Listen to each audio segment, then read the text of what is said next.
All right, and we are back here on the GSMC football podcast. And for the fourth part of the show, we're going to now get into talking about the Chiefs Panthers game. So, I thought maybe this was going to be the week that maybe the Chiefs would cover a big spread. It was not. It was not. They, I just don't know what it is. I mean, look, you still put up 30 points, but, I mean, this is a team that they should have their way and blow out. But I will say that the Panthers, they have played better. They have. I mean, they beat the Saints and the Giants. I mean, again, the Giants is not very well. I mean, I guess for the Panthers now they were playing. Most people expected the Giants to win that game, but still, how the Panthers looked in the beginning to how they look now, they definitely look more competent. And Bryce Young, I mean, he hasn't put up monster numbers, but he's looked a little bit better. They got Adam Thielen back for this game, which was big. Have that veteran presence there. Chuba Hubbard's been running the football well for them all year. Didn't have over 100 yards, but had a rushing touchdown in this game. Things maybe could be moving in a better direction for them. I mean, I don't know what's going to happen. Like, is Bryce Young going to come back next year? I don't know what the deal is there. But look, they could have very easily handed the Chiefs their second loss. They came back. They were trailing most of the game, but they tied it up. And then, of course, the Chiefs, like they always do just enough to win the game. And that's what they did here. They actually went right down the field on their first drive and scored a touchdown. You had a nice kickoff return by Samaje Perine. And then later, Noah Gray, who scored a touchdown last week, scored again. 35-yard touchdown pass from Patrick Mahomes. So that made it 7-0. You thought, okay, this could be a blowout here. Then the Panthers answered with a field goal drive of their own. You had Bryce Young connecting with Xavier Legette for 34 yards. There were a couple of defensive penalties on the play. There was illegal contact and defensive offsides. But yeah, Panthers got 3 points on that drive. Then the Chiefs put up another 3. Schrader, 25-yard field goal. There's no Harrison Butker still. So yeah, it was 10-3. Then it was 10-6. So both teams scoring on their first 2 drives. And the Chiefs scored another field goal in the second quarter. Panthers punted. And then the Chiefs went up 20-6. So the Chiefs had a comfortable lead. And you thought, okay, yeah, they're going to blow the Panthers out. This was Noah Gray's second touchdown. This was from 11 yards out. And then the Panthers responded with another field goal. Eddie Pinheiro, a 29-yard field goal. So, yeah, 20-6 and then 20-9. And then we went into the half. And then the third quarter was nothing but touchdowns. The Panthers put together a nice drive, 15 plays, 70 yards, 8.5 minutes of time possession. And Bryce Young connected with Moore for a 1-yard touchdown. So that made it 20-16. Then the Chiefs answered with a touchdown of their own. Mahomes connected with DeAndre Hopkins for a 3-yard touchdown. And then the Panthers responded again. You had a field goal by Eddie Pinheiro, and that made it 27-19. So it was a one-score game. And then the Panthers, they tied the game. With 1 minute and 49 seconds left, they went down the field. Well, Chuba Hubbard scored with 1 minute and 49 seconds left in the game, and that made it a 2-point game. And then they went for 2, didn't get it, but there was a defensive pass interference on Trent McDuffie. So that was a call that went against the Chiefs. So, people always talk about the Chiefs always getting the calls. They didn't get the call. They had a call that went against them there. And then Chuba Hubbard scored on their next attempt for the 2-point conversion. But it unfortunately was not enough. The Chiefs then went 7 plays, 57 yards down the field. Mahomes scrambled for 33 yards, and he ended up losing the ball out of bounds. Oh,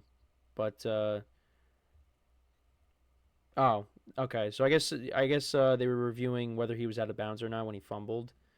So, yeah, but they got into field goal range, and then Schrader kicked the game-winning field goal. But a lot of people talk about this. Like, it's, when you see Mahomes take off and run for those big gains, it's like, wow. But, the defensive players are kind of, in a weird spot because they don't want to hit him, and then that tacks on another 15 yards. I mean, I don't want to see Mahomes get hit either, but it's just defensive players don't really know what to do because they just don't want to get flagged for a penalty. So, and then, the 49ers game, same thing. He took off for that big run, and nobody wanted to hit him. So, yeah, Chiefs end up improving to 10-1 on the season. I mean, look, they're 10-1, but they like I said, they do just enough to win. They can't cover. They just can't. The last time they covered was against the 49ers. And, the 49ers had, guys getting hurt and, were sick. Of course, the couple weeks that I didn't pick them, I picked the Falcons and I picked the Saints, and the Chiefs covered against both of those teams. So my record overall, when it comes to the spread pool in games involving the Chiefs, so let's kind of go through it. So I started off the year good, 1-0, and I almost lost that because the Ravens, would, potentially scored a tying touchdown, and we're going to go for 2. So yeah, 1-0. Then 1-1, picked them against the Bengals, lost that. Lost the Falcons game, lost the Chargers game, lost the Saints game. So 1-4 there. Then won with the Niners, so 2-4. 2-5 with the Raiders game. 2-6 with the Buccaneers. 2-7 because I took them against the Broncos. Then I won with because I picked the Bills, so 3-7, and then 3-8. I'm so bad at picking Chiefs games. Now they play the Raiders on Friday. Gardner Minshew got ruled out for the year with a broken collarbone. So I don't know what they're going to do at quarterback. Desmond Ridder had to come in. Don't be surprised if we see Daniel Jones playing for the Raiders on Friday, because that is definitely a possibility. But then again, maybe they don't do that. I don't know. But Daniel Jones is out there. I'm not advocating for him to get signed by a team, but I'm just saying he's an option. And he's probably a better option than Desmond Ridder. So, and the spread is big there, but I think the Chiefs should cover against Desmond Ridder, right? You would think. But then again, the Raiders beat them with Aiden O'Connell last year on Christmas. So I don't know. But they're 10-1, and look, the playoffs is going to be different, but the playoffs is definitely going to be different. But they still don't look right. Now, they're going to get Isaiah Pacheco back, so that's going to help. But I just feel like also their defense is not playing as good as you would think it should be. Like their defense was the strength of the team last year. Now, it's still good. Don't get me wrong. But I don't know.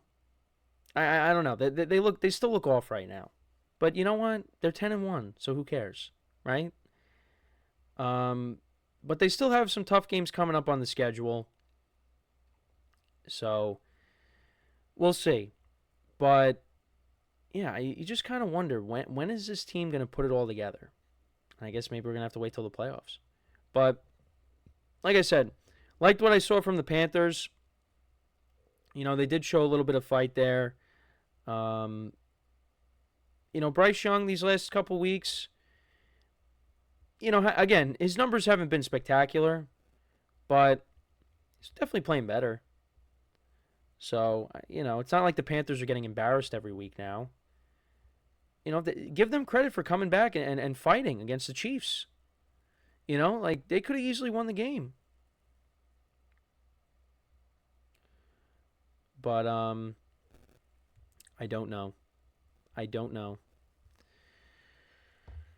But anyways, so yeah, the Chiefs, they I'm curious to see how this Chargers game is going to go when they play them, because the Chargers look like a better team right now than they were when they previously met, and that could maybe be a potential loss there. I don't know. I don't think the Raiders are going to pull off the upset like they did last year in Kansas City, but who knows? But I give the Panthers credit for fighting. Curious to see what they do at the end of the year.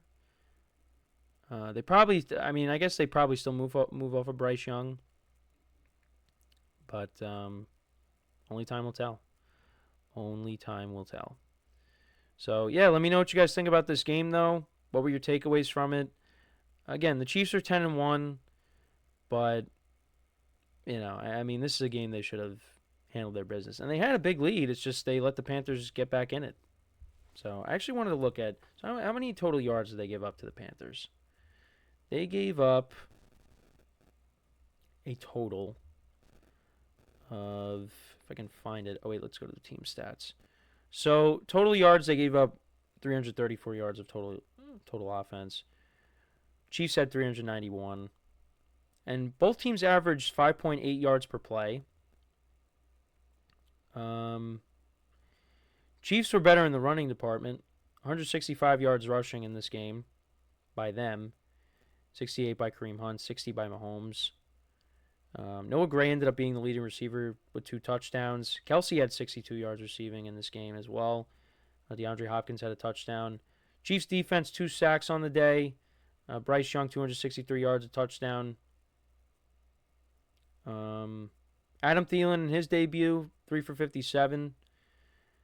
Panthers defense actually had 5 sacks of Mahomes in the game.